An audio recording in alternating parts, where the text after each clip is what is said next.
আগষ্ট আহি আছে 15 আগষ্টৰ কাৰণে আমি আমাৰ যিখিনি প্ৰচেষ্টা হাতত ল'ব লাগে এইখিনি লৈছোঁ গোটেই এছপি সকলক আমি সষ্টম কৰি দিছোঁ আমাৰ যিখিনি পৰেড গ্ৰাউণ্ড তাত আমি এডিকুৱেট সিকিউৰিটি দিছোঁ আজি যোৱাকালিলৈকে প্ৰায় 4-5 দিনীয়া ভ্ৰমণ কাৰ্যসূচী লৈ মই উজনি অসমত আছিলোঁ কাৰণ আমাৰ হাতত তথ্য আহিছে যে আলফাৰ এটা গ্ৰুপ অসম আৰু অৰুণাচলৰ সীমাত আছে সেইটোক আমি কেনেকৈ ৰোধ কৰিব পাৰোঁ কেনেকৈ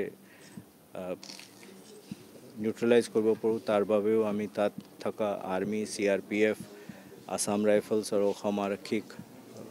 সজাগ কৰি দিছোঁ তেওঁলোকে অপাৰেশ্যন চলাই আছে এতিয়া আমাৰ অসমত ইকনমিক প্ৰসপেৰিটি আগবাঢ়িছে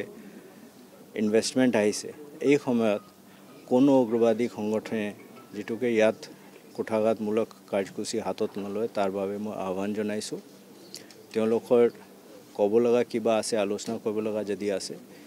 ষ্টেট গভৰ্ণমেণ্ট চেণ্ট্ৰেল গভৰ্ণমেণ্ট সদায় সাজু হৈ আছে তেওঁলোকৰ লগত কথা